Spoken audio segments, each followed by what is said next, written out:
Kalau Anda serius mau perang, jangan gunakan masyarakat. Ayo kita janjian saja. Hari apa, tanggal berapa, jam berapa, tempatnya di mana. Anda yang tetepin, kita akan datang. Takbir. Saya mau tanya umat Islam, siap hadir? Siap duel 1 lawan 1? Siap tangan kosong? Siap pakai golok? Siap pakai parang? Siap pakai basoka? Siap pakai AK? Silakan Deddy Mulyadi tutupin. Ya, kita nggak bakal. Serangan demi serangan dilayangkan kepada Kang Deddy Mulyadi oleh Rizik Syihab, ya teman-teman, dan CS, ya. Di kala itu Kang Deddy Mulyadi menjabat sebagai Bupati Purwakarta, ya. Sengaja rekod ini saya tampilkan kembali untuk membuka ruang atau membuka pemikiran kita lebih luas dalam pengetahuan pejabat-pejabat kita yang dulu banyak dikritik oleh orang yang tidak mensukai dengan kebijakan. Dan lagi-lagi isunya adalah anti-Islam dan melakukan hal kesirikan, membangun patung-patung di Purwakarta. Dan seperti apa videonya kita simak, dan ini dia videonya, silahkan.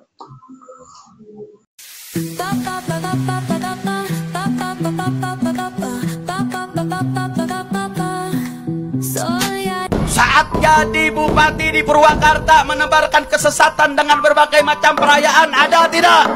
Ada tidak? Mau jadi gubernur,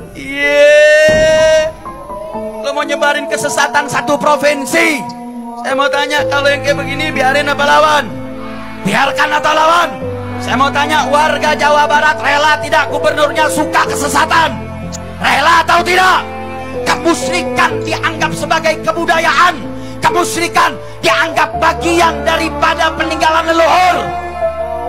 Mereka akan mengemas berbagai macam apa-apa yang merusak daripada keimanan umat dengan dasar kearifan lokal, dengan dasar ini adalah peninggalan leluhur sejarah yang ada di wilayah masing-masing.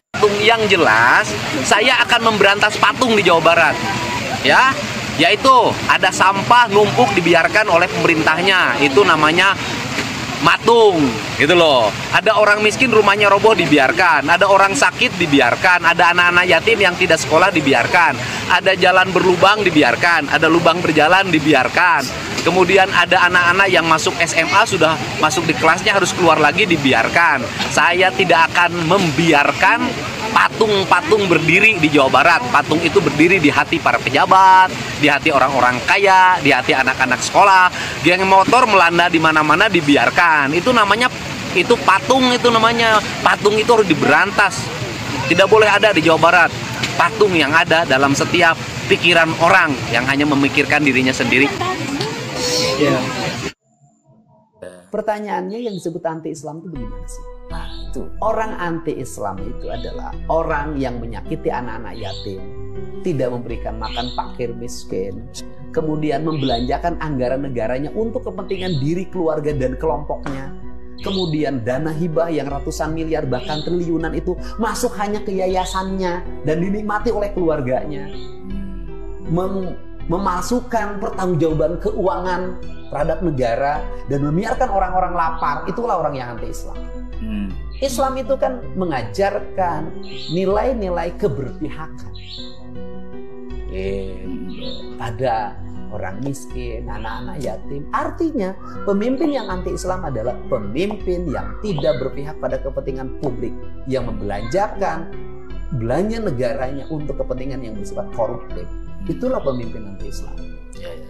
Jadi kalau ada misalnya ada tudingan kayak begitu sebetulnya lebih politis sebetulnya. Ya mungkin karena simbolisasi saya pakai ikat. Oh, ya kan saya bisa. Kenapa Kang pakai ginian ini? Ini ya, karena budaya Sunda. Ya, budaya Sunda dong. Cing-caring-cing pakai kancing, secarang set pakai ikat. Saya kan kalau mau berpolitik begitu bisa pura-pura. Karena ingin kelihatan santri, saya pakai peci, rapi, sering pakai gamis. Setiap hari ditenteng saja ada buat tasbih. Kemudian saya selalu dalam setiap waktu divideokan masuk masjid, divideokan sholat, hadir di majelis-majelis. Kang Dede ini soleh. Apakah kesolehan diukur dari itu? Tidak dong. Kesolehan diukur dari manfaat ketika memimpin bagi kepentingan masyarakat. Selesai. Jadi lamun ayeuna usum sesat jeung menyesatkan, cek kuring, dah kuring emanya sanes nulian, kuring justru kuring mah ngarasa tersesat. Kulantaran ngarasa tersesat, unggal poe neangan jalan keluar tinu kasesatan. Belah mana panan poe teh, belah mana cahaya teh, bising hirup kalangsu ainu ering teh ka Gusti ka Allah nu maha werning, ketuk jajantungna jeung angen-angenna teu aya nu lian iwati illa la ilaha illallah. Nyang karup dinu jajantungna jeung dinu angen-angenna muter lir ibarat tawaf anu 24 jam teu pernah reureuh. Saketuk jajantung sarenghap napas sanajan panon peureum tapi hate mah tetap eling ka Allah. Kang Deddy Mulyadi menegaskan ya teman-teman. Di sini Kang Deddy Mulyadi menegaskan bahwa Islam yang sesungguhnya adalah melakukan realita bersosial yang baik, melakukan bencengkrama dengan orang-orang sekitar kita yang memerlukan bantuan, yang memerlukan tangan kita, ya seperti itu. Jadi ketegasan Kang Deddy mengambil sikap ini atas dasar-dasar prinsip undang-undang yang dibangun oleh Republik Indonesia, ya, agar apa yang dilakukan Kang Deddy Mulyadi ini tidak melanggar aturan, ya teman-teman, seperti itu. Jadi seperti mohon maaf ya kepada Rizik Syihab dan CS ketika serang, golok, itu silahkan Anda menilai sendiri apakah itu pantas, ya, dan saya tidak bisa mengatakan hal itu. Silahkan Anda sendiri dan teman-teman sendiri yang bisa menilainya seperti apa. Apakah itu pantas sebagai tokoh publik yang mengerti dalam agama, membukakan atau menggaungkan kata-kata yang seperti itu, ya teman-teman.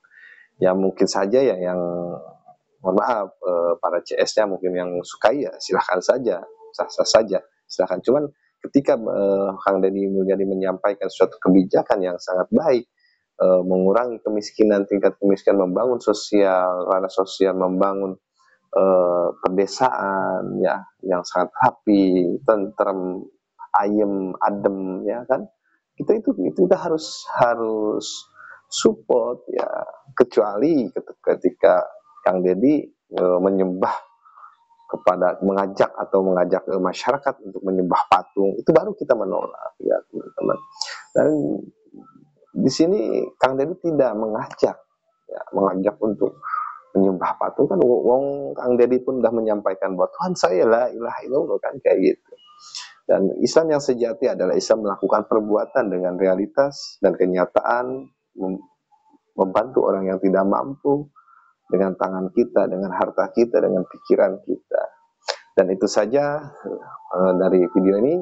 Terima kasih yang telah menonton. Kurang lebihnya saya mohon maaf. Dan wabillahi taufiq wal hidayah. Assalamualaikum warahmatullahi wabarakatuh.